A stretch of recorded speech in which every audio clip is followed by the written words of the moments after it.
2019 में all India rank 3 achieve की है। मैं ओरिजिनली सुल्तानपुर उत्तर प्रदेश से बिलोंग करती हूँ। उसके बाद मैंने 2014 में आईआईटी दिल्ली से ग्रेजुएशन कंप्लीट किया था। मैंने इंजीनियरिंग फ़िज़िक्स से बीटेक किया था। उसके बाद 2 साल के लिए मैंने प्राइवेट सेक्टर में काम किया था। फिर 2016 में मैंने वहाँ से रिज़ाइन करके डिसाइड किया कि मुझे कम्प्लीटली इस एग्ज़ामिनेशन के लिए फ़ोकस करना है। फिर 2018 सिविल सर्विसेज एग्ज़ामिनेशन में मुझे 489th रैंक आई थी। उसके बाद मुझे इंडियन रेवेन्यू सर्विस अलॉट किया गया था। लास्ट ईयर मैंने इंडियन रेवेन्यू सर्विस ज्वाइन कर ली थी और उसके बाद फिर से मैंने अपने 3rd अटेम्प्ट के लिए प्रिपरेशन स्टार्ट कर दी। मेरे 3rd अटेम्प्ट में इस बार मुझे 3rd रैंक मिली है। आज मैं डेली नॉलेज ट्रैक पर अपनी प्रिपरेशन स्ट्रैटेजी के बारे में आप सबको बताना चाहती हूँ। मेरी प्रिपरेशन स्ट्रैटेजी में 4 मेन फोकस एरियाज़ थे। सबसे पहले मेरा फोकस था बेसिक नॉलेज को स्ट्रेंथन करना। उसके लिए मैंने सबसे पहले स्टैंडर्ड सोर्सेज से पढ़ाई शुरू की। देयर आर 6 एरियाज़ जिसमें अपने नॉलेज को सबसे पहले बिल्ड करना बहुत ज़रूरी है।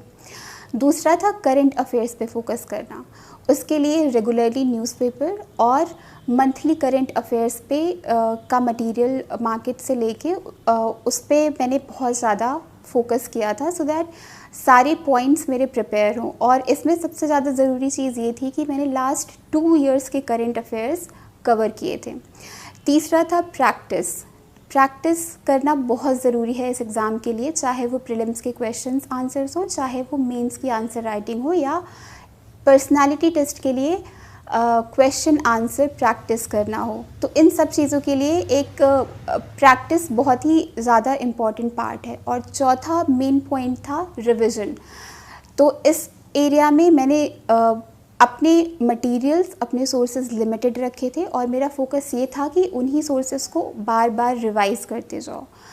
इससे ये होता है कि आपकी नॉलेज एक तो कंसोलिडेट होती जाती है, दूसरा आपको कॉन्फिडेंस आता रहता है कि आपको हर एक टॉपिक के बारे में एटलीस्ट इतना पता है कि आप एक पेज का आंसर कर सकते हो। तो इसके लिए रिवीजन बहुत ही ज़्यादा ज़रूरी है। तो मेरे ये 4 मेन फोकस एरियाज़ थे। अब हम जीएस की तरफ आते हैं। तो मेंस के पेपर में आपको पता होगा जीएस के 4 क्वेश्चन पेपर होते हैं, 1, 2, 3, 4। जीएस 1 फोकस करता है society, history and geography, mainly in 3 areas पे। तो इन तीनों के लिए मैंने सबसे पहले जियोग्राफी का मुझे पता था कि प्रीलिम्स में मेरे स्टैंडर्ड सोर्सेज हैं एनसीईआरटी क्लास 11th और 12th की बुक्स। मैंने through out the preparation, prelims के लिए हो या मेंस के लिए, बस इन्हीं दोनों बुक्स को रेफ़र किया था। तो जियोग्राफी मेरा वहाँ से कवर हो गया। दूसरा पार्ट आता है हिस्ट्री और सोसाइटी। इन दोनों चीज़ों को मैं काफ़ी कंटिन्यूटी में प्रिपेयर करती थी क्योंकि सोसाइटी के बहुत सारे पॉइंट्स आपको मॉडर्न हिस्ट्री से मिलते हैं और आजकल इतने डायनेमिक क्वेश्चंस हो गए हैं कि आपको सोसाइटी और मॉडर्न हिस्ट्री के क्वेश्चंस काफ़ी मिक्स्ड तरीके से मिलेंगे। तो हमेशा इन दोनों चीज़ों को मेंस के पॉइंट ऑफ व्यू से साथ में प्रिपेयर करना काफ़ी फ़ायदेमंद रहता है। तो मैंने सोसाइटी के लिए हर एक टॉपिक वाइज इंडियन सोसाइटी पे बहुत ही कंसाइज नोट्स बनाए थे, 1 page notes for every topic. So इस तरीके से आप सोसाइटी को अप्रोच कर सकते हैं। दूसरा तरीका ये है कि सोसाइटी के लिए आप लास्ट 5 to 10 ईयर्स के क्वेश्चंस उठाकर देखिए कि किस तरीके के वो क्वेश्चंस पूछ रहे हैं। आजकल ऐसा बहुत होता है कि वो करंट अफेयर से रिलेटेड इश्यूज़ को सोसाइटी में पूछते हैं। फॉर एग्ज़ाम्पल माइग्रेशन का इशू हो गया या फिर पॉपुलेशन डायनेमिक्स का इशू हो गया, डेमोग्राफिक डिविडेंड का इशू हो गया। ये सारे इश्यूज़ हमेशा न्यूज़पेपर में कवर होते रहते हैं। तो GS 1 के लिए ये बहुत ही ज़्यादा ज़रूरी है कि आप ये देखते रहें कि करंट अफेयर्स में कौन सा इशू अभी सबसे ज़्यादा इम्पॉर्टेंट है। दूसरा एस्पेक्ट है, दूसरा पेपर आता है GS 2 का, जो कि है पॉलिटी, गवर्नेंस और इंटरनेशनल रिलेशंस के लिए। तो इसके लिए सबसे पहले पॉलिटी का पोर्शन आता है। उसके लिए मैंने लक्ष्मीकांत को मेंस के टाइम पे भी काफ़ी अच्छे से पढ़ा था। मेंस के जस्ट 5 to 10 डेज़ बिफोर मैंने इस तरीके से नोट्स बनाए थे कि पॉलिटी का पोर्शन मेरे 4-5 पेजेस में बेसिक लक्ष्मीकांत से कवर हो गया। तो इसमें बहुत ज़रूरी है कि आपको आर्टिकल्स पता हों आपको एग्जैक्ट लैंग्वेज किसी कुछ एरियाज़ में पता होनी चाहिए। फॉर एग्जांपल प्रीएम्बल की लैंग्वेज आपको पता होनी चाहिए। तो इन पे आपके पास बेसिक कंसाइज नोट्स एग्जामिनेशन के पहले डेफिनेटली होने चाहिए। और आपको ये ध्यान रखना है कि जब आप प्रीलिम्स के लिए लक्ष्मीकांत को पढ़ रहे हैं तो आप इतने अच्छे तरीके से कवर करें कि वो मेंस के टाइम भी आपको काम आए। दूसरा पोर्शन आता है गवर्नेंस का, जिसमें बेसिकली एनजीओज़ के बारे में है और सेल्फ हेल्प ग्रुप्स के बारे में है, ट्रांसपेरेंसी, आरटीआई, इन सारे एस्पेक्ट के बारे में बातें की जाती हैं। आप देखेंगे कि ये सारे एस्पेक्ट काफ़ी ज़्यादा ओवरलैप करते हैं एथिक्स के कुछ पोर्शन से, जो कि पब्लिक एडमिनिस्ट्रेशन से डील करता है। तो आपको इस तरीके से स्ट्रेटजाइज करना है कि आप एथिक्स का वो पोर्शन और GS2 का गवर्नेंस का पार्ट एक साथ कवर करें। इससे आपको काफ़ी ज़्यादा ब्रेड्थ और डेप्थ में नॉलेज हो जाएगी, जो आप दोनों पेपर में यूज़ कर सकते हैं। इसके लिए भी आपको हर मेंस के टॉपिक पर एक एक दो दो पेजेस के नोट्स बनाने हैं, इंपॉर्टेंट आर्टिकल्स लिखने हैं, इंपॉर्टेंट लॉज लिखने हैं और उन्हीं को याद करते रहना है। जैसे जैसे आप रिवाइज करते जाएंगे आप आंसर्स को उतना अच्छी तरीके से प्रोड्यूस कर पाएंगे। तीसरा आता है इंटरनेशनल रिलेशंस। इसमें दो बहुत ही इंपॉर्टेंट पार्ट है, एक बायलैटरल रिलेशंस और एक मल्टीलैटरल रिलेशंस। तो इन ऑलमोस्ट सारी इंपॉर्टेंट कंट्रीज़ के साथ इंडिया के क्या रिलेशन है विद रिस्पेक्ट टू ट्रेड, क्या अग्रीमेंट्स हैं, क्या कन्वर्जेंस एरियाज़ है, इन सब पर एक एक पेज के नोट्स मैंने प्रिपेयर कर लिए थे। और ये सारे नोट्स जो मैंने इंटरनेशनल रिलेशंस के प्रिपेयर किए थे, ये मुझे इंटरव्यू के टाइम पर भी काम आए, क्योंकि आपको पता होगा कि इंटरव्यू में इंटरनेशनल रिलेशंस एक बहुत ही बड़ा टॉपिक, अट्रैक्टिव टॉपिक होता है डिस्कशन का। और कभी कभी मेंस में भी और इंटरव्यू में भी वो सीधे क्वेश्चंस कर लेते हैं कि tell me about India Saudi Arabia relations, for example tell me about India Israel relations.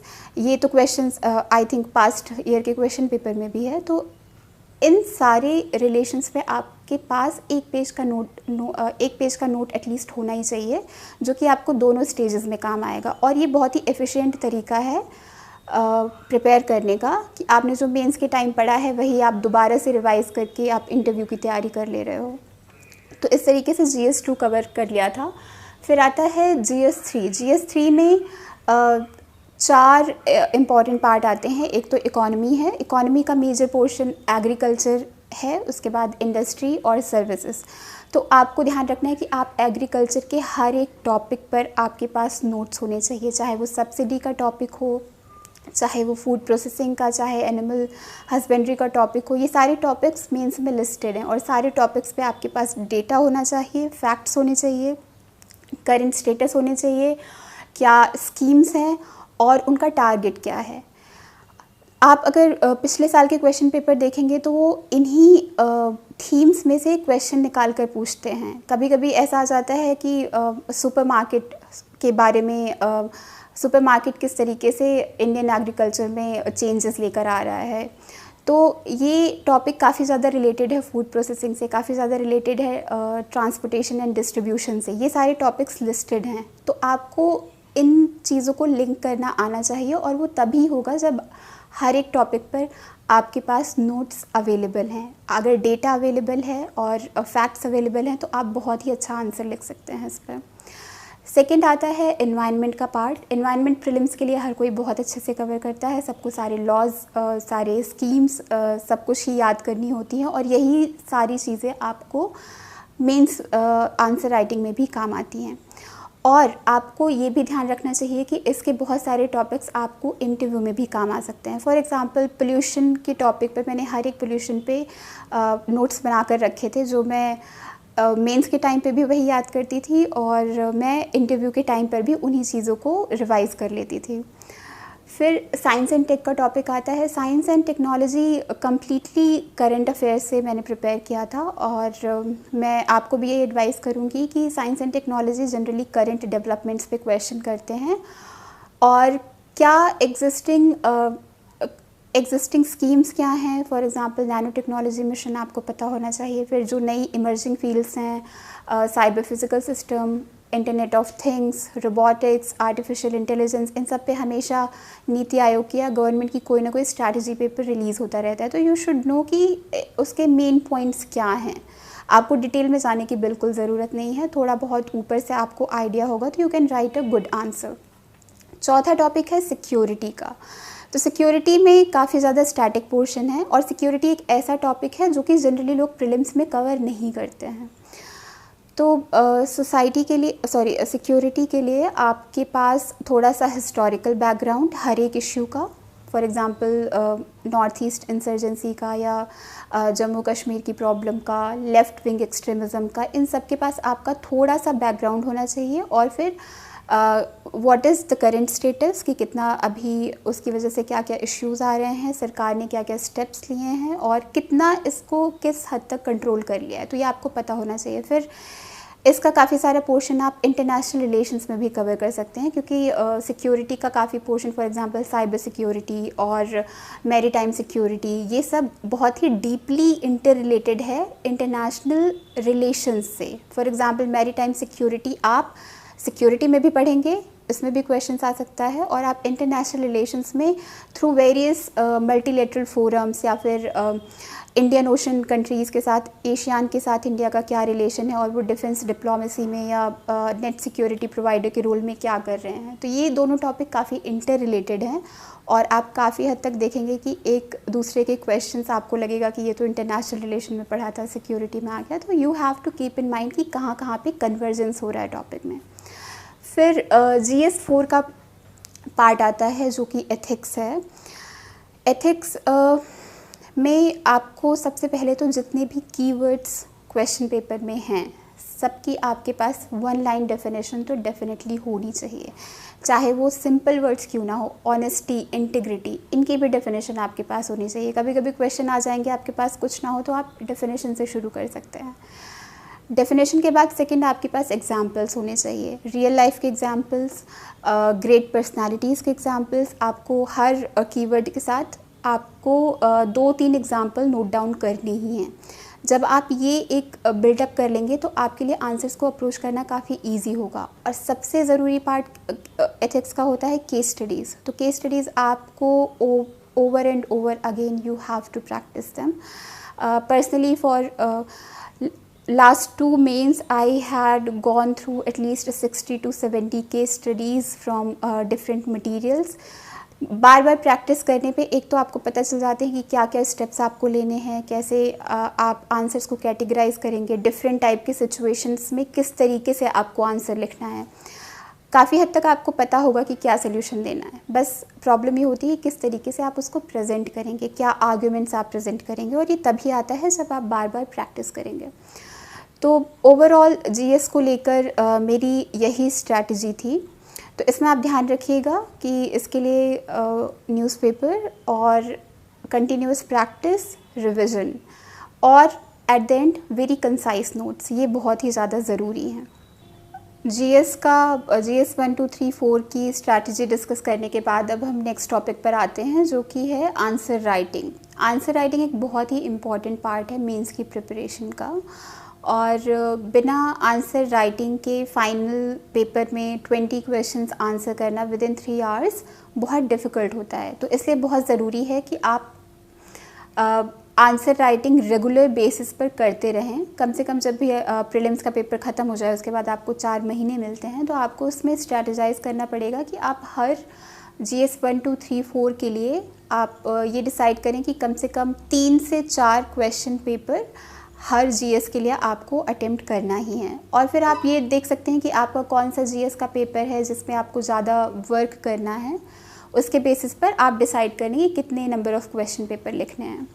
अब आंसर राइटिंग में सबसे बड़ा चैलेंज लोगों को ये आता है कि कौन से क्वेश्चंस का आंसर करें या कौन सी कोचिंग का मटेरियल एक्सेस करें या फिर ऑनलाइन क्वेश्चंस देखकर करें। तो करेंटली मार्केट में अभी इसके लिए बहुत सारे प्रोग्राम्स अवेलेबल हैं। फॉर एग्जांपल बहुत सारी साइट्स पे आपको डेली आंसर राइटिंग चैलेंजेस मिल जाएंगे, बहुत लोगों को वो बेनिफिशियल लगता है। काफ़ी सारे टॉपर्स ने, मेरे फेलो एस्पिरेंट्स ने वो किया हुआ है।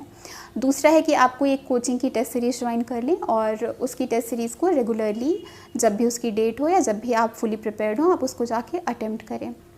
आंसर राइटिंग में सबसे बड़ा चैलेंज ये आता है कि किस तरीके से इसको अप्रोच किया जाए। मार्केट में बहुत तरीके के सॉल्यूशंस अवेलेबल हैं। फॉर एग्जांपल बहुत सारी ऑनलाइन साइट्स या कोचिंग्स हैं जो कि डेली आंसर राइटिंग्स ऑफ़र करती हैं। फिर बहुत सारी कोचिंग्स की टेस्ट सीरीज़ हैं जो कि आप उसको ज्वाइन करके रेगुलर बेसिस पे जब भी उसकी डेट हो या जब भी आप फुली प्रिपेयर्ड हो आप उसको जाके अटेम्प्ट करें। पर्सनली मैंने डेली आंसर राइटिंग से स्टार्ट किया था, पर आफ्टर अ वाइल कुछ दिनों बाद मुझे ऐसा रियलाइज़ हुआ कि ये मेरे लिए उतना बेनिफिशियल नहीं है, क्योंकि एक तो उस टाइम पर जब मैंने ये स्टार्ट किया था तब मेरी नॉलेज बेस उतना स्ट्रॉन्ग नहीं था। दूसरा, उस टाइम पे मुझे काफ़ी टाइम लगता था आंसर्स लिखने में, और तीसरा वो सारे क्वेश्चंस उसमें final examination point of view से इतने इम्पॉर्टेंट नहीं होते। तो फिर मैंने डेली आंसर राइटिंग स्टॉप करके फिर सबसे पहले मैंने अपना बेसिक पे फोकस करना शुरू किया था, करंट अफेयर्स ख़त्म किया। फिर जब प्रीलिम्स के बाद मुझे मैंने चेक किया कि हाँ मैं प्रीलिम्स क्वालिफाई कर लूँगी, उसके बाद फिर मैंने हर पेपर वाइज, जैसे मैंने पहले बताया था, हर टॉपिक पे नोट्स प्रिपेयर करके उसको याद करके रिवाइज़ करके फिर मैंने आंसर्स लिखना शुरू किया। तो पर्सनली मैंने विजन आईएएस की टेस्ट सीरीज़ ज्वाइन की थी 2018 के एग्ज़ाम के लिए, और उसमें मैंने उस टाइम पे मैंने करीब 10 से 12 टेस्ट ही अटेम्प्ट किए थे उस टाइम पर, क्योंकि मुझे ज़्यादा टाइम नहीं मिला था जीएस पे फोकस करने का। तो उसकी वजह से मेरे जीएस में उतने अच्छे मार्क्स भी नहीं आए थे। पर इस अटेम्प्ट के लिए मैंने कोई कोचिंग तो ज्वाइन नहीं की थी या कोई कोचिंग की टेस्ट सीरीज़ ज्वाइन नहीं की थी। मैं बेसिकली लास्ट ईयर के क्वेश्चंस अटेम्प्ट करती थी, उसको लिखने का ट्राई करती थी किस तरीके से कर पाऊँगी। और दूसरा, मार्केट में फ्रीली अवेलेबल क्वेश्चंस होते हैं, आप उसको लेकर आप खुद से प्रैक्टिस कर सकते हैं। तो मेरी यही स्ट्रैटेजी थी कि लास्ट ईयर के क्वेश्चंस पेपर में अटेम्प्ट करूँगी और मैं उन्हीं के आंसर्स लिखूँगी।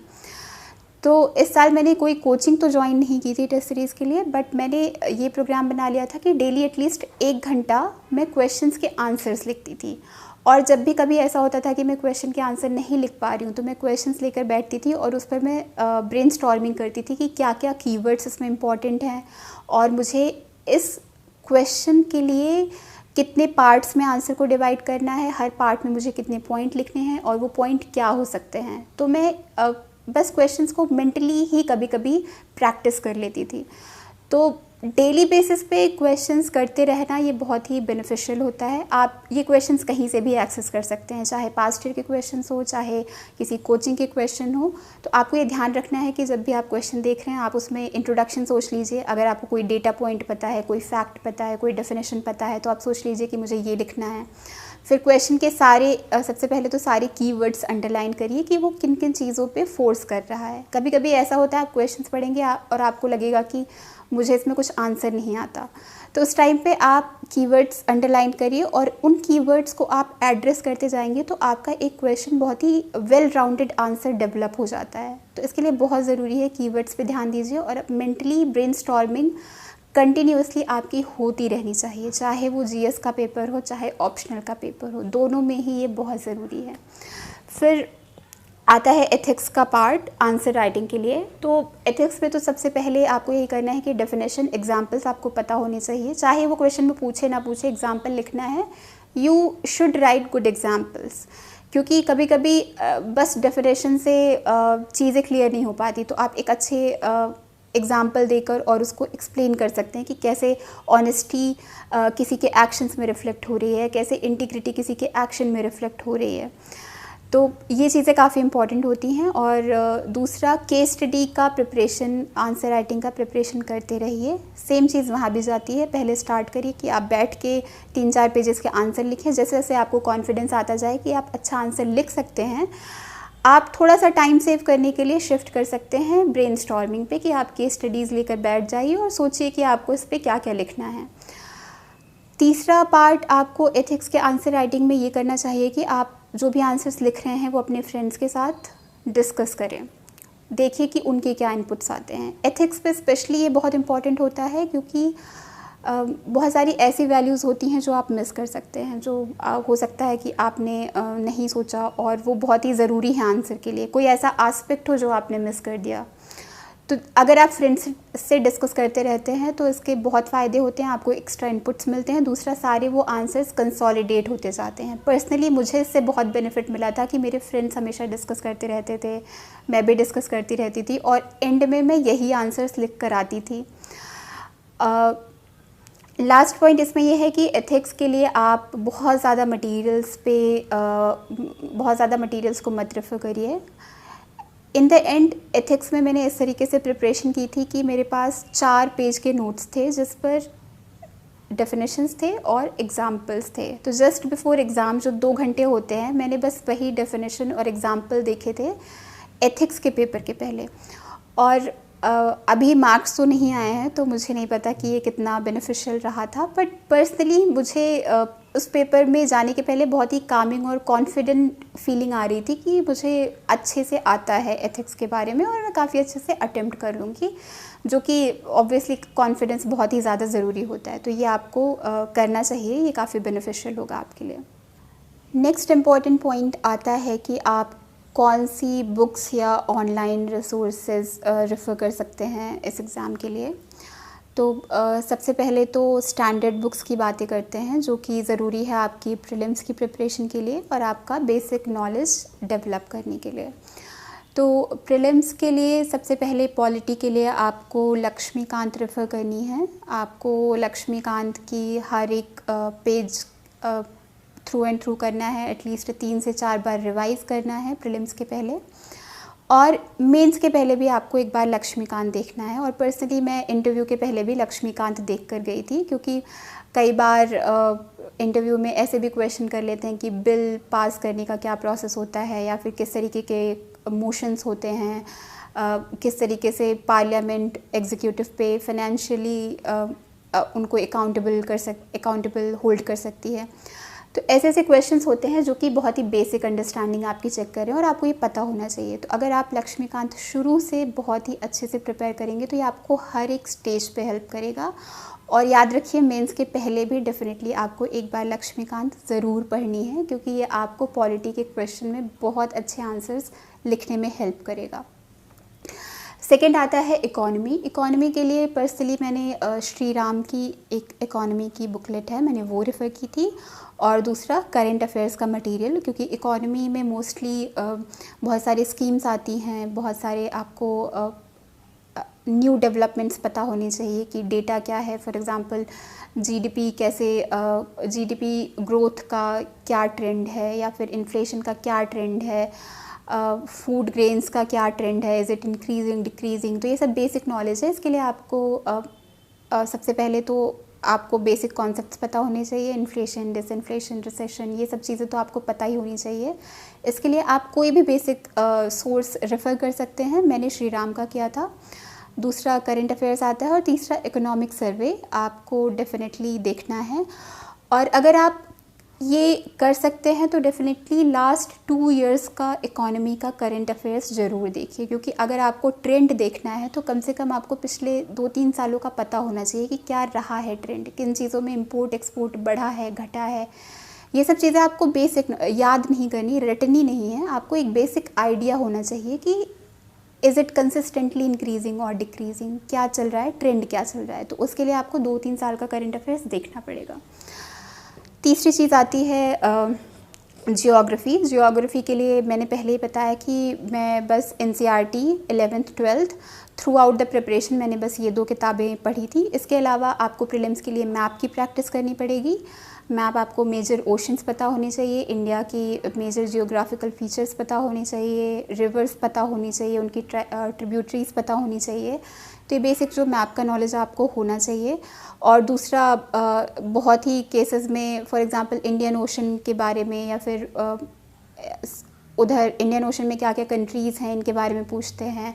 और आजकल काफ़ी कॉमन सेंस के बेसिस पे क्वेश्चन कर लेते हैं कि एक स्टेट से दूसरे स्टेट में जाने में कितने स्टेट क्रॉस होंगे।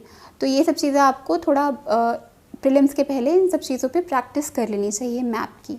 मेंस के लिए आप बस अगर NCERT की 11th 12th एक बार गो थ्रू कर लेंगे, उसको बार बार रिवाइज़ करने की ज़रूरत नहीं है। मैं मेंस के जस्ट 5 to 10 डेज़ बिफोर मैं एक बार ये दोनों किताबें देख लेती थी जियोग्राफी के लिए। तीसरा आता है चौथा आता है मॉडर्न हिस्ट्री। उसके लिए आप NCERT रेफ़र कर सकते हैं। पर्सनली मैंने स्पेक्ट्रम मॉडर्न हिस्ट्री रेफ़र की थी प्रीलिम्स के लिए भी और मेंस के लिए भी। प्रीलिम्स के लिए तो कम्प्लीटली आपको हर एक पेज पढ़ना है स्पेक्ट्रम का। मेंस के लिए आप ये कर सकते हैं कि स्पेक्ट्रम के हर चैप्टर के एंड में एक समरी होती है, आप उस समरी को गो थ्रू कर लें तो आपको मेजर पॉइंट्स पता चल जाएंगे कि फॉर एग्ज़ाम्पल 1921 में या फिर जो भी मूवमेंट्स हुए थे, गांधी जी का नॉन वायलेंट मूवमेंट थे, उसमें नॉन कोऑपरेशन मूवमेंट था, दांडी मार्च था, इन सब चीज़ों के इम्पोर्टेंस क्या थी, इम्पॉर्टेंट डेट्स क्या थे। तो बेसिकली आपको अगर थोड़ा सा भी आइडिया रहेगा कि किस ईयर में क्या हुआ था, जो कि आपको समरी पढ़ के लग जाएगा, आप बहुत अच्छा आंसर लिख सकते हैं मेंस में।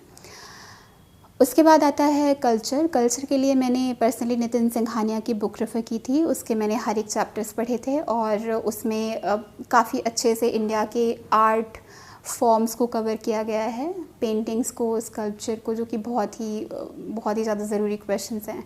फिर आपको इन सब के अलावा पता होना चाहिए कि इम्पॉर्टेंट प्लेसेस क्या हैं। और कल्चर में एक 12th की फ़ाइन आर्ट्स की बुक है, उसका मुझे अभी नाम नहीं याद आ रहा है, I am sorry for that.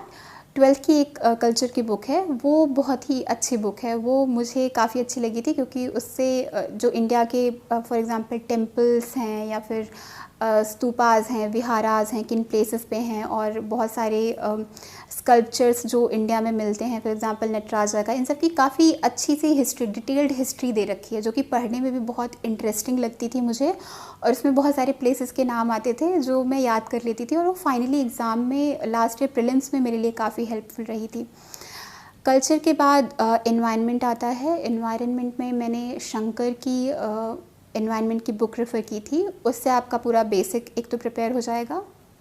उसमें आपको ecosystem, different kind of ecosystem, environment, basic pollutants क्या हैं, इतने सारे जो प्रोटोकॉल्स हैं, क्योटो प्रोटोकॉल, और ओजोन डिप्लीटिंग सब्सटेंसेस के लिए जो इतने सारे प्रोटोकॉल्स हैं, for example Montreal, Kigali agreement, ये सब बेसिक्स आपको उसमें मिल जाएंगे कि इनके पीछे इनका ऑब्जेक्टिव क्या था, कब किस ईयर में किया था, क्या क्या इसके एम थे, वो सब आपको बेसिक आइडिया होना चाहिए। सेकेंडली इसका करंट अफेयर्स, आपको रेगुलरली इन्वायरमेंट का आपको अपडेट करते रहना है, क्योंकि इन्वायरमेंट एक ऐसा चीज़ है जिस पे कंटिन्यूसली डिस्कशन होता रहता है। एवरी ईयर कॉन्फ्रेंस होते रहते हैं और there are tens of conferences for biodiversity, migratory species, बहुत सारी चीज़ों पे बहुत कुछ होता रहता है। तो इसका करंट अफेयर्स बिल्कुल आपको हमेशा हर पॉइंट पे अपडेटेड रखना है।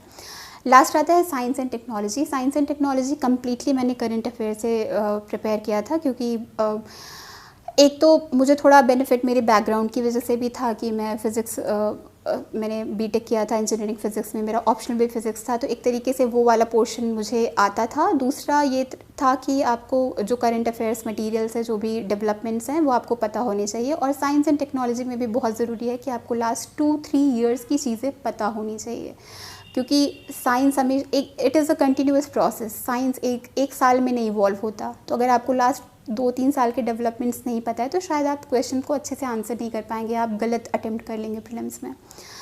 तो ये मेन एरियाज़ हो गए। उसके बाद ऑनलाइन रिसोर्सेज की बात आती है, तो ऑनलाइन रिसोर्सेज में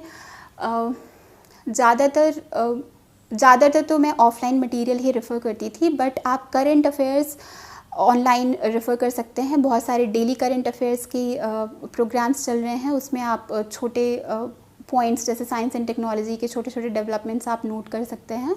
बट पर्सनली मैंने ऐसा कुछ नहीं किया था। मैं monthly current affairs vision IAS की बुकलेट आती थी, मैं उसी से प्रिपेयर करती थी, क्योंकि उससे काफ़ी कंसोलिडेटेड वर्जन मिलता था और मुझे पता रहता था कि इतना स्पेसिफिक चीज़ें मुझे पढ़नी है, इसको बार बार रिवाइज़ करनी है, ये मुझे काफ़ी हेल्प करेगी।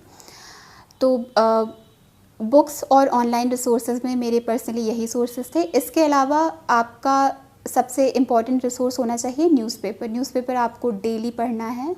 ये मैंने किया था। पिछले 3 सालों से ऐसा कभी नहीं गया कि मैंने न्यूज़पेपर ना पढ़ा हो। और इंटरव्यू के लिए इनफैक्ट आपको 1 महीना पहले आपको कम से कम 2 या 3 न्यूज़पेपर आप रेफ़र कर सकते हैं। इससे आपकी डेप्थ में नॉलेज बढ़ जाती है। और न्यूज़पेपर में कभी कभी अब ऐसे भी सेक्शंस आते हैं जो कि डिस्कस कर रहे होते हैं कि अलग अलग स्टेट्स में किस तरीके के इमर्जिंग आर्ट फॉर्म्स हैं, या फिर किस तरीके से अलग अलग स्टेट्स जो है अपने आर्ट फॉर्म्स को रिवाइव करने की कोशिश कर रहे हैं। बहुत सारे जीआई टैग्स जो न्यूज़ में आता है, ये आपको न्यूज़पेपर में भी मिल जाता है। तो वो एक तो पर्सनली मुझे इंटरेस्टिंग लगता था, तो मैं हमेशा पढ़ती रहती थी। और वो मुझे प्रीलिम्स में मुझे अच्छे से पता है कि मेरे कम से कम 2 क्वेश्चंस मैंने बिकॉज ऑफ दैट सही कर लिए थे। तो अगर आपको ऐसी चीज़ें इंटरेस्टिंग लगती हैं तो वो भी पढ़ते रहिए, उसमें कोई नुकसान नहीं है। तो इस तरीके से अगर आप अपना मटेरियल सोर्सेज लिमिटेड रखेंगे और बार बार रिवाइज करेंगे एट एवरी स्टेज, तो वो आपको मुझे लगता है कि आपके एक तो नॉलेज बेस आपका कंसोलिडेट होता रहेगा, दूसरा आप अपने आप को बेटर तरीके से प्रेजेंट कर पाएंगे। जब आप सेम फ्रेजेस, सेम वर्ड्स बार बार रिवाइज करते रहते हैं तो वो आपके आंसर्स में, आपके इंटरव्यू में भी रिफ्लेक्ट होता है कि आपको इस चीज़ के बारे में पता है। और ये कॉन्फिडेंस और इस तरीके का प्रेजेंटेशन बहुत ज़रूरी है अच्छे मार्क्स लाने के लिए। तो बुक्स और रिसोर्सेज के बारे में मैं बस इतना कहना चाहूँगी। नेक्स्ट अब हम डिस्कस करते हैं कि आपको अपना टाइम टेबल कैसे मैनेज करना है, आपको अपना शेड्यूल कैसे बनाना है। तो मैंने खुद अपना डेली शेड्यूल मेरा रहता था कि मुझे 9 से 10 घंटे की पढ़ाई डेली करनी है। और हर स्टेज पे, फॉर एग्ज़ाम्पल जब प्रीलिम्स का एग्ज़ामिनेशन होता था तो मैं 2 महीना मेरा होता था कि बस प्रीलिम्स के लिए रखना है, क्योंकि मुझे खुद से बहुत सारे टेस्ट प्रैक्टिस करने होते थे। उसके बाद ही मुझे कॉन्फिडेंस आता था कि I am prepared for prelims. तो प्रीलिम्स के टाइम टेबल की बात करते हैं तो प्रीलिम्स में मैं हमेशा किसी एक कोचिंग का आप टेस्ट सीरीज़ उठा सकते हैं। जनरली अभी क्या होता है कि 35 से 40 टेस्ट होते हैं एक कोचिंग के टेस्ट सीरीज़ में। तो वो 35-36 टेस्ट सॉल्व करने के लिए मैं जब 2 महीने पहले स्टार्ट करती थी तो मेरा ये प्रोग्राम होता था कि मुझे हर दिन एक टेस्ट सॉल्व करना है, कि थोड़ा टाइम टेकिंग होता है क्योंकि आपको 1.5 से 2 घंटे लगेगा क्वेश्चन सॉल्व करने में, उसके आंसर चेक करने में, एंड देन आपको आंसर रीड भी करने हैं जो कि back of the test series दिया होता है।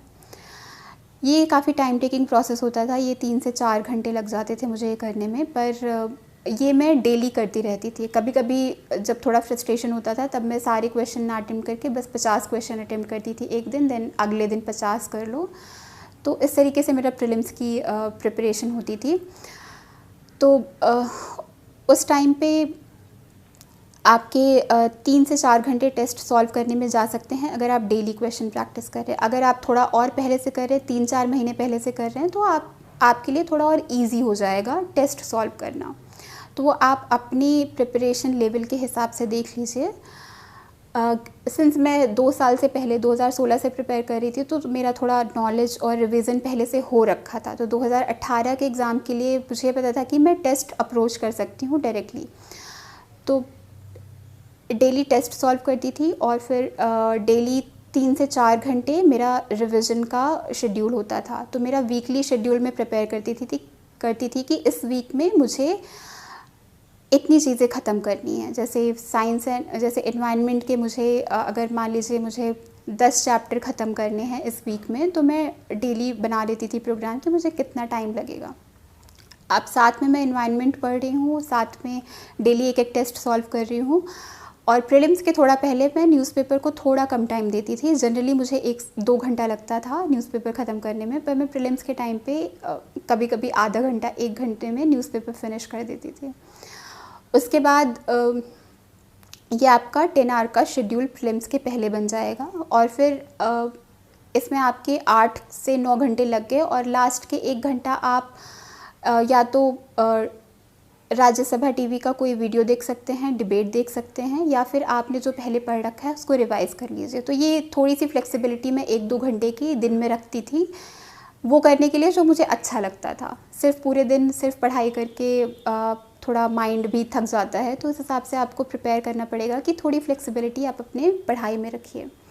फिर मेंस की बात आती है, तो मेंस में आपको प्रीलिम से मेंस के बीच में 4 महीने का टाइम मिलता है, उसमें आपको प्रायोरिटाइज़ करना है। सबसे पहले मैं दिन में न्यूज़पेपर पढ़ती थी। मुझे 2 घंटा लगता था ब्रेकफास्ट न्यूज़पेपर दोनों साथ में फ़िनिश करने में। फिर उसमें जो भी आपको अंडरलाइन करना है, नोट्स बनाने हैं, वो आप तभी देख लीजिए न्यूज़पेपर में क्या आपके लिए इम्पॉर्टेंट है, उसको तभी नोट डाउन कर लीजिए। फिर न्यूज़पेपर करने के बाद मैंने पहले बताया मेरा वीकली शेड्यूल होता है, तो वीकली मैं हर वीक के पहले ये देख लेती थी कि मुझे फ़िज़िक्स का कितने यूनिट ख़त्म करने हैं। फॉर एग्ज़ाम्पल फ़िज़िक्स में 1 यूनिट मुझे 1 हफ़्ते में करना है, तो उसमें पर डे मुझे क्या क्या पढ़ना है। और फिर उसके साथ ही मैं ये अपना प्लान करती थी कि जीएस के किस पेपर के मुझे कितने टॉपिक्स उस वीक में साथ में ख़त्म करने हैं। तो अगर मैंने जीएस 4 के 3 टॉपिक उठा लिए कि इस वीक में करने हैं, तो मैं हर दिन 2-2 घंटा एथिक्स को देती जाऊंगी वो टॉपिक्स ख़त्म करने के लिए। तो आपका 2 घंटा न्यूज़पेपर में 3 से 4 या 5 घंटे आपका ऑप्शनल पढ़ने में चला जाएगा। 2 से 3 घंटे आप अपने जीएस के लिए डेली निकाल लीजिए। और फिर at the end of the day या कभी भी उस टाइम पे मैं बस आरएस टीवी, राज्यसभा टीवी के डिबेट्स देखती थी, या फिर कोई नॉर्मल न्यूज़ प्रोग्राम हुआ, या फिर कोई भी आपको जो भी न्यूज़ चैनल का कुछ भी पसंद हो आप उसको देख लीजिए। वो भी हेल्पफुल रहता है आपकी नॉलेज बिल्ड करने में, आपका ओपिनियन बिल्ड करने में। वो थोड़ा सा एक रिलैक्सिंग पार्ट भी होता है डे का, और वो पार्ट भी होता है कि जब आप पढ़ाई भी कर रहे हैं, तो इस तरीके से आप मैनेज कर सकते हैं। फिर एंड का 1 घंटा आप आंसर राइटिंग के लिए, या फिर मेंटली जो मैंने ब्रेनस्टॉर्मिंग की बात कही थी उसके लिए आप 1 घंटा रख लीजिए। तो इस तरीके से 9 से 10 घंटे आपकी डेली पढ़ाई हो जाएगी। और साथ में जब भी आप शेड्यूल बनाएं, हमेशा एक फ्लेक्सिबिलिटी रखिए थोड़ी सी। कभी कभी आपके ऐसे दिन आएंगे कि आप नहीं पढ़ना चाहते, तो उसके लिए भी आपके पास टाइम होना चाहिए। आप 4 महीने लगातार कोई भी नहीं पढ़ सकता है, उसके लिए आपके पास टाइम होना चाहिए। तो अगर आपको फ्लेक्सिबिलिटी लानी है तो आपको ये ध्यान रखना पड़ेगा कि बहुत ज़्यादा एम्बिशियस नहीं होना है अपने प्रोग्राम में, कि आप बहुत सारा मटेरियल पढ़ने जा रहे हो, बहुत सारी चीज़ें करने जा रहे हो। जब वो कंप्लीट नहीं होगा एंड तक, तो एक तो आप थोड़ा डीमोटिवेट हो सकते हैं। दूसरा, अगर आप बहुत ज़्यादा चीज़ों पर फोकस करेंगे तो आपको रिविज़न का टाइम नहीं मिलेगा। तो सबसे ज़्यादा ज़रूरी है कि इन 4 महीनों में अपना मटेरियल्स लिमिटेड रखने हैं, और आपको इनफ टाइम आंसर राइटिंग और टेस्ट राइटिंग के लिए भी देना है। डेली आंसर राइटिंग के अलावा ये भी ज़रूरी है कि आप ऑप्शनल और जीएस के लिए टेस्ट अटेम्प्ट करें और उसको चेक भी करा के ले आना है आपको। तो वीक में एक दिन, फॉर एग्ज़ाम्पल संडे या सैटरडे में एक दिन रखती थी जिस दिन मेरी कोई नई पढ़ाई नहीं होती थी, बस मैं टेस्ट लिख रही होती थी। तो फॉर एग्ज़ाम्पल सैटरडे को फ़िज़िक्स का 1 यूनिट का टेस्ट आ गया 3 घंटे का, वो आपको लिखना है, फिर उसको चेक कराना है। उसमें टेस्ट लिखने के बाद डेफिनेटली हर कोई थक जाता है, तो उस दिन और कोई पढ़ाई नहीं हो पाती है।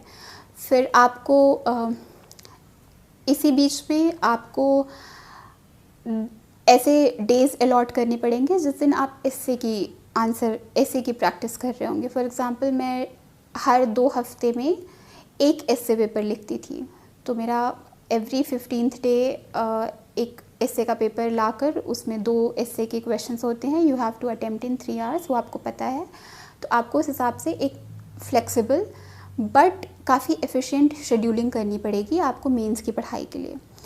इंटरव्यू के लिए मेरा टाइम टेबल ये रहता है कि जब भी आपका रिज़ल्ट आ जाएगा, आप इंटरव्यू की प्रोसेस में इन्वॉल्व हो जाओगे। तो इंटरव्यू में तो आपको पता है कि आपको अपना डाफ प्रिपेयर करना है बहुत अच्छे से, तो उसके टॉपिक्स आपको पढ़ने हैं। आपको 2 से 3 न्यूज़पेपर डेली करना है, तो न्यूज़पेपर में आपका काफ़ी सारा टाइम 3 से 4-5 घंटे लोगों के चले जाते हैं न्यूज़पेपर करने में, but it is totally worth it. आपको न्यूज़पेपर से हमेशा अपडेटेड रहना है। फिर आपके डैफ के टॉपिक्स आपको प्रिपेयर करने हैं, वो बहुत अच्छे से करना है। पर आपको ये भी ध्यान रखना है कि सिर्फ डैफ तक ना लिमिटेड रहें। कई बार ऐसे अनएक्सपेक्टेड इंटरव्यूज़ हो जाते हैं जिसमें आपके डैफ से बिल्कुल भी क्वेश्चन ना करके करंट अफेयर से जीएस के क्वेश्चन करेंगे। तो इसका सबसे अच्छा तरीका जो मैंने बताया कि आप जीएस के नोट्स जो आपने मेंस के टाइम पे प्रिपेयर किए थे, आप उसको एक बार गो थ्रू कर लें ऊपर से। सब कुछ रटने की ज़रूरत नहीं है इस बार, बस आपको ऊपर से आप देख लीजिए कि क्या क्या पॉइंट्स हैं, क्या क्या टॉपिक्स हैं जिसको आप ऐड कर सकते हैं। तो ये एक तरीके से काफ़ी हेल्पफुल होता है आपका इंटरनेशनल रिलेशंस या फिर सिक्योरिटी के टॉपिक्स प्रिपेयर करने में। तो इसके लिए आपको फिर से एफ़र्ट डालने की ज़रूरत नहीं पड़ेगी, आपको इसके लिए अलग से क्लासेस लगाने की ज़रूरत नहीं पड़ेगी। सिविल सर्विसेज एग्ज़ामिनेशन 2019 मेरा 3rd अटेम्प्ट था। तो अब इस पे बातें करते हैं कि मैंने पहले के अटेम्प्ट्स में क्या मिस्टेक्स की थी और मैंने उससे क्या सीखा। फ़र्स्ट अटेम्प्ट जब मैंने 2017 में दिया था, उस टाइम पे मैं प्रीलिम्स नहीं क्लियर कर पाई थी। मेरे बस 98 मार्क्स आए थे। उस टाइम पे मुझे याद है कि मैंने रिवीजन पे ज़्यादा फोकस नहीं दिया था। करंट अफेयर्स मेरा उतने अच्छे से प्रिपेयर नहीं था, तो सेकंड अटेम्प्ट के लिए मेरा बहुत ज़्यादा फोकस सबसे पहले प्रीलिम्स क्लियर करने पे था। तो उस टाइम पे मैंने प्रीलिम्स के लिए, जैसे मैंने बताया, बहुत टेस्ट सीरीज़ 30 से 40 टेस्ट लगाए थे मैंने हर चीज़ कम से कम 3 से 4 बार रिवाइज़ की थी। और 1 साल पहले से मैं करंट अफेयर्स पढ़ ही रही थी, तो मैंने उसको भी, और उस साल का करंट अफेयर, तो 2 साल का करंट अफेयर्स रिवाइज़ किया था। और मैंने ये फ़ोकस किया था प्रीलिम्स क्लियर करने के लिए कि मुझे ज़्यादा से ज़्यादा क्वेश्चंस अटेम्प्ट करने हैं। तो मैं 90 प्लस क्वेश्चंस अटेम्प्ट करके आई थी सेकेंड अटेम्प्ट में। इस मेरी स्ट्रैटेजी से मुझे काफ़ी बेनिफिट मिला था। फिर सेकेंड अटेम्प्ट में मैंने सबसे बड़ी गलती ये की थी कि मैंने एसए और जीएस 1 और 3 पर बहुत ही कम फोकस किया था। मैंने जीएस 2, जीएस 4 के लिए प्रैक्टिस भी की थी, काफ़ी क्वेश्चंस भी प्रिपेयर किए थे before going to the exam. उसके लिए काफ़ी डीप में पढ़ाई की थी, बट जीएस 1 और 3 के लिए उतने अच्छे से नहीं किया था। फॉर एग्ज़ाम्पल सोसाइटी मैंने बिल्कुल भी कवर नहीं किया था, और एग्रीकल्चर का पोर्शन मैंने उतने अच्छे से नहीं किया था। बस मैं करंट अफेयर्स का मटेरियल पढ़ के चली गई थी, उसके लिए मैंने कोई नोट्स नहीं बनाए थे। और एसए में के लिए मैंने बिल्कुल भी प्रैक्टिस नहीं की थी। वो मेरे लिए बहुत ही वीक पॉइंट था, जिसकी वजह से मुझे काफ़ी डेफिनेटली मैंने एसए में बिल्कुल भी अच्छा स्कोर नहीं किया था। मेरे बस 109 मार्क्स आए थे। और ये मिस्टेक मैंने एग्ज़ाम के टाइम भी रियलाइज़ कर ली थी, और जब मार्क्स आए तो तब भी ये पता चल गया कि ये तुम्हारे एरियाज़ ऑफ वीकनेसेस हैं। उस टाइम पे मैंने अच्छी चीज़ें ये की थी कि उस टाइम पे मैंने ऑप्शनल पे बहुत ज़्यादा फोकस किया था। मैंने पिछले साल के क्वेश्चंस सॉल्व किए थे, मैंने प्रॉपर्ली टेस्ट सीरीज़ अटेंड की थी ऑप्शनल के लिए, और सारे टॉपिक्स बहुत ही डेप्थ में जाकर पढ़े थे, उस पर खुद से नोट्स बनाए थे, जिसका बेनिफिट मुझे थर्ड अटेम्प्ट में भी मिला था। फिर सेकेंड अटेम्प्ट का जब रिज़ल्ट आया, 489 रैंक आई थी और उसके मार्क्स आए, तो मुझे पता चल गया कि मेरे वीक पॉइंट्स एसए और जीएस के ही थे। तो फिर मैंने इस अटेम्प्ट के लिए ये प्रायोरिटाइज़ किया कि मुझे इन पे काफ़ी प्रैक्टिस करनी है और इन पे नोट्स बनाने हैं। मैंने एग्जैक्टली वही किया। मेरे पास एथिक्स और जीएस 2 का काफ़ी सारा मुझे पहले से पता था कि क्या करना है। इस बार जीएस 3 के लिए मैंने सारे टॉपिक्स पे नोट्स बनाए थे, और जीएस 1 में सोसाइटी पे मैंने काफ़ी फोकस किया था। और एसए के लिए मैं वही कि हर 2 वीक्स में जाकर एक टेस्ट लिखना होता था मुझे, 2 टॉपिक्स पर एसए लिख कर आती थी। तो इससे मुझे ये हो गया था कि मेरा टाइम मैनेजमेंट बहुत इम्प्रूव हो गया था। मैं 3 घंटे के अंदर 2 एसेज प्रॉपरली 1000 वर्ड्स के लिख पाती थी। और इस टाइम पे मैंने थोड़े ये भी देखे कि किस तरीके के टॉपिक्स मेरे स्ट्रॉन्ग पॉइंट्स हैं और किस तरीके के टॉपिक्स मेरे स्ट्रॉन्ग पॉइंट्स नहीं हैं। तो जब आप ये रियलाइज़ कर लेते हैं, तो फाइनल एसे में भी आप उस तरीके से अप्रोच कर सकते हैं। फिर थर्ड अटेम्प्ट के लिए ऑप्शनल की मेरी सेम स्ट्रैटेजी थी जो मेरी पहली थी। मैंने जितनी पढ़ाई लास्ट टाइम की थी उतनी पढ़ाई इस बार भी की थी। फिर प्रीलिम्स के लिए भी मेरी सेम स्ट्रैटेजी थी सेकेंड अटेम्प्ट जैसी, क्योंकि मुझे पता था कि जो मैंने सेकेंड अटेम्प्ट में किया था वो बहुत ही फ्रूटफुल था। सेम चीज़ें मैंने फिर से की, बार बार बुक्स रिवाइज़ की थी, जो स्टैंडर्ड बुक्स थी, करंट अफेयर्स पढ़ा था, और 30 से 40 टेस्ट प्रैक्टिस किए थे। और थर्ड अटेम्प्ट में भी मैं 93-94 क्वेश्चंस अटेम्प्ट करके आई थी। तो ये मेरी कुछ स्ट्रॉन्ग पॉइंट्स थे और वीक पॉइंट्स थे जिन पे मैंने काम किया, और I think because of working on these points in a very focused manner has given me a good result. अब कुछ डूज़ एंड डोंट्स की बातें करते हैं कि इस एग्ज़ाम के लिए आपको किन किन चीज़ों पे फोकस करना है। तो जैसा कि मैं ऑलरेडी बता रही हूँ कि आपको कंसिस्टेंट होना है, आपको रेगुलरली प्रैक्टिस करनी है क्वेश्चंस की, आपको काफ़ी हार्ड वर्किंग होना पड़ेगा, आपको अपने मटेरियल्स जो है वो कंसाइज नोट्स उसके बनाने पड़ेंगे ताकि जस्ट बिफोर एग्ज़ाम्स आप उनको रिवाइज़ कर सकें। आप एग्ज़ाम के पहले बहुत कुछ रिवाइज़ नहीं कर सकते, ये आपको ध्यान रखना है। आपको टेस्ट लिखने हैं, आपको चेक कराने हैं, इसके लिए बहुत ही फोकस और एफ़र्ट की ज़रूरत पड़ती है। और नेक्स्ट आप अपने फ्रेंड्स के साथ, अपने स्टडी ग्रुप अगर आपका कोई है तो उनके साथ क्वेश्चंस डिस्कस करते रहिए, इससे आपका नॉलेज कंसोलिडेट होता रहेगा। डोंट्स में आते हैं तो सबसे पहले तो do not waste your time on social media. इससे सोशल मीडिया का और इस एग्ज़ाम का बहुत ही पता नहीं, personally I don't know what relation there is, अगर आपको उससे कोई बेनिफिट मिलता है। पर्सनली मुझे लगता था कि उससे कोई बेनिफिट नहीं है, तो मैं बिल्कुल भी एक्टिव नहीं थी सोशल मीडिया पे। दूसरा, don't be too ambitious with respect to number of materials that you can cover. You're only a person, you're a human being. आप बहुत ही लिमिटेड मटीरियल्स ही आप पढ़ाई करके रिवाइज़ कर सकते हैं, तो अपने मटीरियल्स लिमिटेड रखिए, ज़्यादा एम्बिशियस मत होइए। और तीसरी सबसे ज़्यादा ज़रूरी चीज़ है कि आप कम्प्लीटली कोचिंग इंस्टीट्यूशंस पर मत डिपेंडेंट रहिएगा। जो उन्होंने क्लास में पढ़ाया वो बहुत ही एक लिमिटेड पार्ट होता है इस एग्ज़ामिनेशन का। आपको भी पता है कि बहुत ही डायनेमिक एग्ज़ामिनेशन है, क्वेश्चंस किस तरीके से वो फ्रेम करते हैं उसको आपको समझना आना चाहिए, उसकी क्रिटिकल अंडरस्टैंडिंग बहुत ज़रूरी है। और वो कोचिंग में आपको कोई नहीं पढ़ाता है, वो आपको प्रैक्टिस के थ्रू ही आता है। वो आपको अपने आंसर राइटिंग और इवैल्यूएशन के बाद समझ आता है कि आपने कहाँ मिस्टेक की है और वो कहाँ इम्प्रूव करना है। तो आपकी क्रिटिकल एनालिसिस और अंडरस्टैंडिंग डेवलप करने के लिए आप कोचिंग्स पे डिपेंडेंट नहीं रह सकते। तो इस चीज़ को ध्यान रखिएगा कि बस आपने जो कोचिंग में पढ़ा है वो इनफ नहीं है, आपको कंटिन्यूसली मेहनत करनी पड़ेगी। मेरे इंटरव्यू यानी कि पर्सनालिटी टेस्ट में 5 मेंबर्स थे पैनल में। उन्होंने मुझसे बहुत सारे रेंज ऑफ टॉपिक पे क्वेश्चंस किए थे। सबसे इंटरेस्टिंग क्वेश्चंस जो थे वो एक तो चाइना और पाकिस्तान का इशू, जो कि अभी करेंटली न्यूज़ में भी है, उस पर क्वेश्चन किया गया था कि चाइना का मोटिव क्या है, पाकिस्तान चाइना के साथ क्यों कोलैबोरेट कर रहा है, और चाइना किस किस तरीके से पाकिस्तान को एक तो यूज़ कर रहा है, और क्यों इंडिया पाकिस्तान से पीओके वापस नहीं ले सकता, या फिर अभी क्यों नहीं ले रहा है, व्हाट आर द प्रॉब्लम्स, हम वॉर क्यों नहीं डिक्लेयर कर सकते उनके अगेंस्ट। तो इस तरीके के काफ़ी क्वेश्चंस थे चाइना पाकिस्तान पे। एक तो ये न्यूज़ में भी था और इस पर मैंने काफ़ी प्रिपरेशन भी की थी, तो ये क्वेश्चन को अप्रोच करना ईजी था मेरे लिए।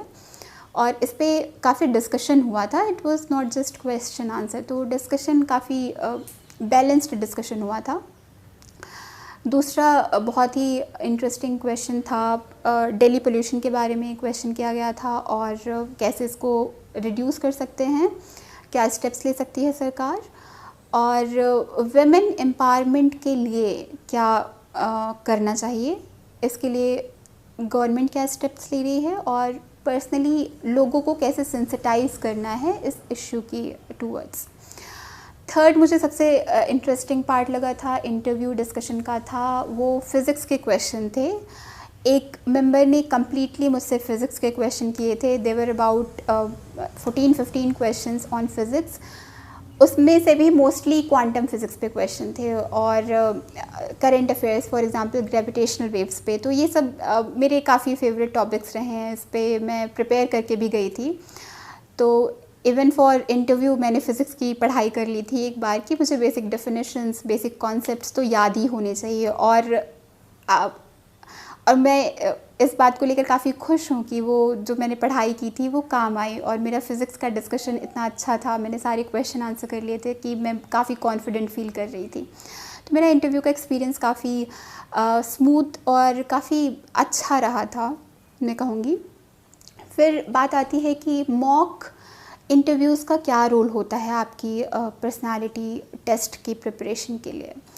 तो मुझे लगता है मॉक इंटरव्यू काफ़ी ज़रूरी होते हैं, क्योंकि देखिए आपका नॉलेज का टेस्ट प्रीलिम्स में हो गया, आपकी अंडरस्टैंडिंग क्रिटिकल एनालिसिस का टेस्ट मीन्स में ले रहे हैं। पर्सनालिटी टेस्ट में आपका यही जो 2 एरियाज़ हैं, आपकी नॉलेज और क्रिटिकल एनालिसिस, आप इसको प्रेजेंट कैसे करते हैं, इसका टेस्ट है। तो प्रेजेंटेशन स्किल्स आपकी बहुत ज़्यादा इम्पॉर्टेंट है इसमें वो चेक करते हैं आपकी ऑथेंटिसिटी, आप कितना पैशनेट हैं किन इश्यूज़ को लेके। आप डैफ में काफ़ी कुछ अपने लिखेंगे कि आप इंटरेस्टेड हैं किसी कॉज में इंटरेस्टेड हैं, किसी एक्टिविटी में इंटरेस्टेड हैं, तो आपका पैशन, आपकी ऑथेंटिसिटी एक तरीके से आपकी प्रेजेंटेशन स्किल्स में झलकती है। तो उस पर काम करने के लिए ज़रूरी है कि आप कंटिन्यूसली प्रैक्टिस करें। तो इसका तरीका है, एक तो आप मिरर के सामने जाकर क्वेश्चंस का आंसर करें, पर इसमें आपको फीडबैक नहीं मिलता है। दूसरा तरीका है कि आप अपने फ्रेंड्स के साथ प्रैक्टिस करें, ये काफ़ी बेनिफिशियल होता है। ये भी एक तरीके से आप मॉक का पार्ट समझ सकते हैं, क्योंकि आपका फ्रेंड आपसे क्वेश्चन कर रहा है, आप आंसर कर रहे हैं, वो आपको फीडबैक देगा। ये काफ़ी अच्छी एक्सरसाइज होती है। इसको डेली अगर आप आधे से 1 घंटा करेंगे तो बहुत हेल्प मिलती है।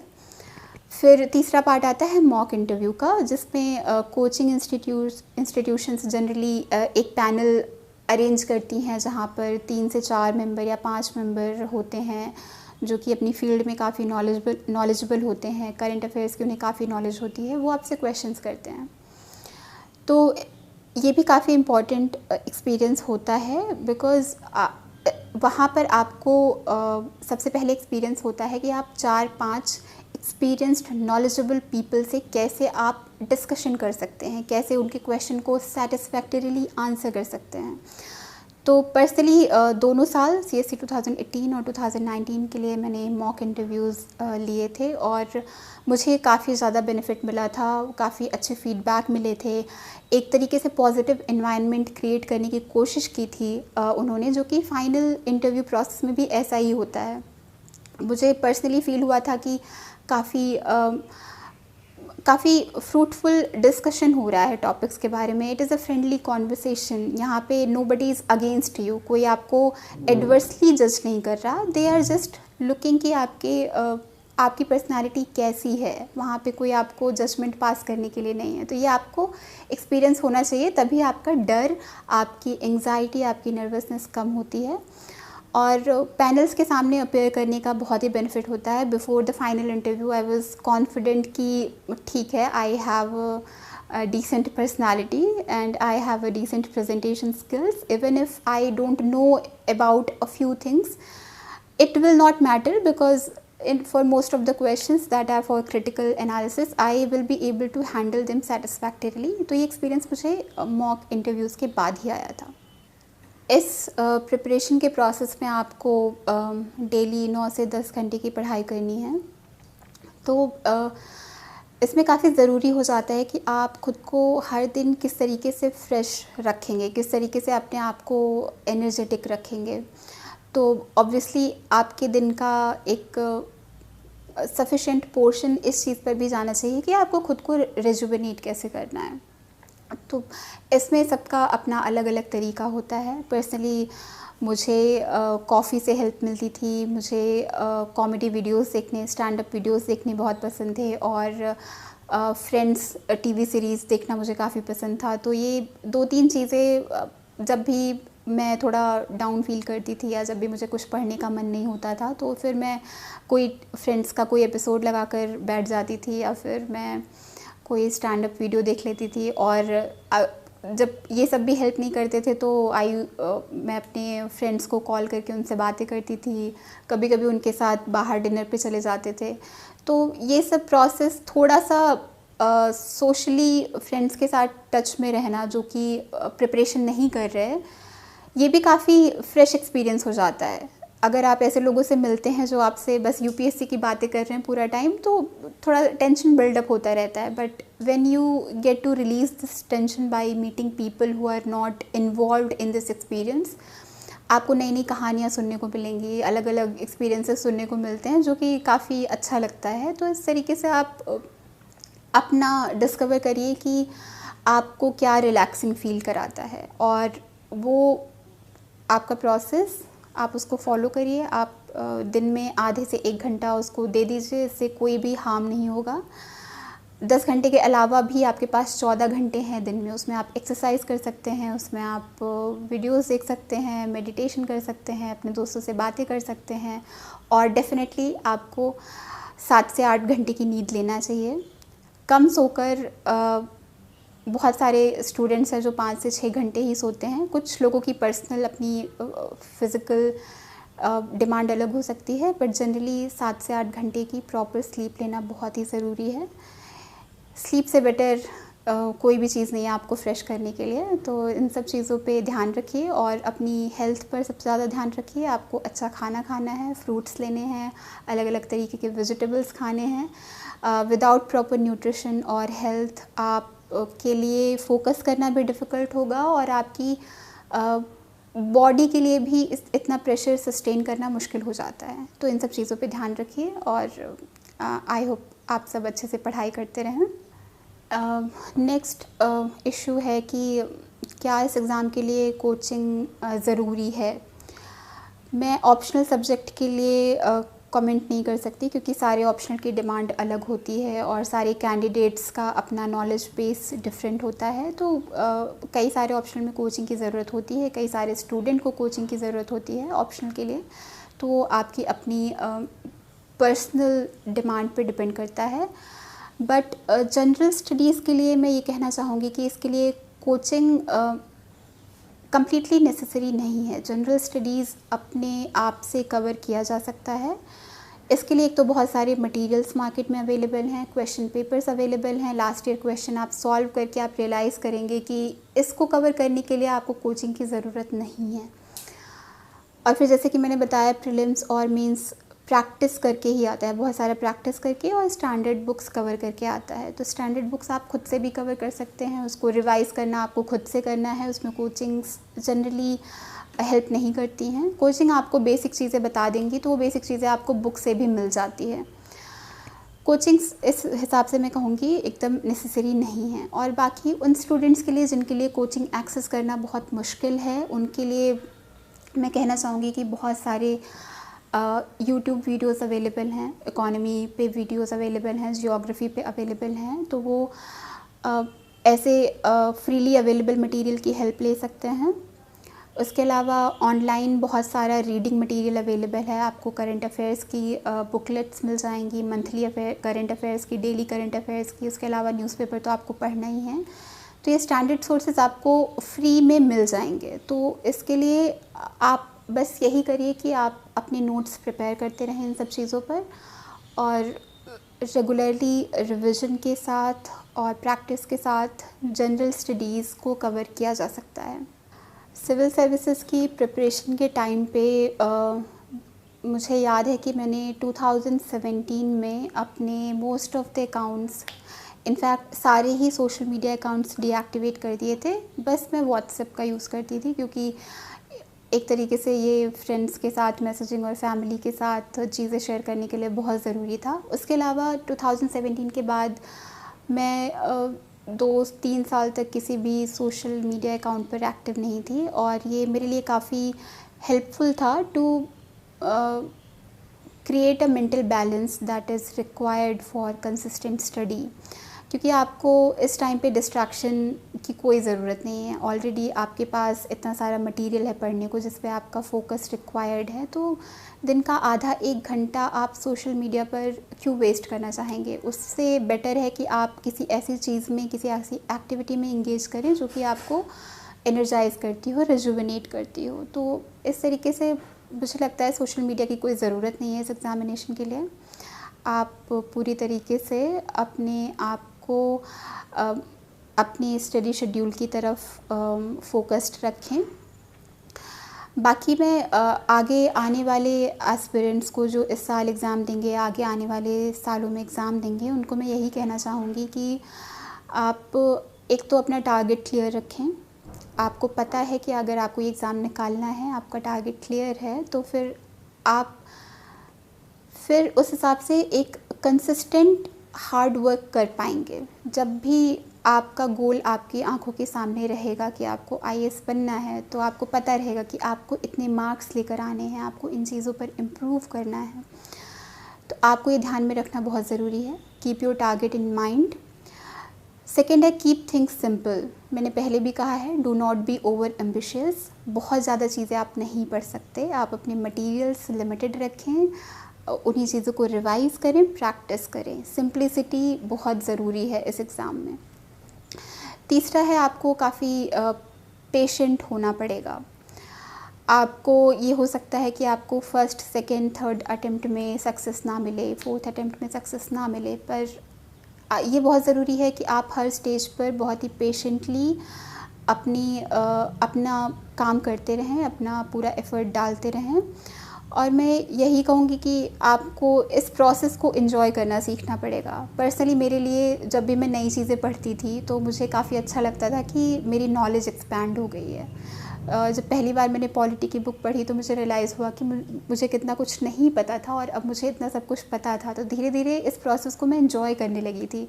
न्यूज़पेपर पढ़ना एक डेली हैबिट बन गया था, जिसको मैं अभी भी even after clearing the exams मैं न्यूज़पेपर ज़रूर पढ़ती हूँ। वो इतना एन्जॉयबल प्रोसेस बन गया था कि मुझे मज़ा आने लगा था। तो आई वुड से कि enjoy the process and results will follow. अगर आप सिविल सर्विसेज में नहीं भी सेलेक्ट होते तो आपका नॉलेज बेस इतना एक्सपैंड हो जाता है कि आप काफ़ी सारी फील्ड्स में जाके बहुत अच्छा परफॉर्म कर सकते हैं। उसके अलावा मैं कैंडिडेट्स को यही कहना चाहूँगी, regular practice, patience, consistency and hard work is required. आप मोटिवेशन के लिए अपने फ्रेंड्स, फैमिली से बातें करते रहें, उनसे टच में रहें और सोशल मीडिया से डिस्टेंस मेंटेन करके रखें। कुछ 1-2 साल अगर आपने एक्सेस नहीं भी किया तो कुछ फ़र्क नहीं पड़ता उससे, आप उसके बाद सोशल मीडिया पे एक्टिव हो जाएं। और साथ ही साथ ये ध्यान रखें कि अब एग्ज़ाम आने वाला है, प्रीलिम्स 2020। अब से आज 5 तारीख है, अब से बस 2 महीने बाकी हैं। तो जैसा मैंने कहा कि आपके लिए 2 महीने काफ़ी हैं अगर आप अपना शेड्यूल अभी से बना लें। वीकली, मंथली शेड्यूल जो भी आपको सूट करता है, रेगुलर प्रैक्टिस करते रहें, रिवाइज़ करते रहें। एंड मैं यही कहना चाहूँगी कि all the best to all the candidates. My best wishes are with all of you. I hope you all succeed in whatever you have decided. So, best of luck.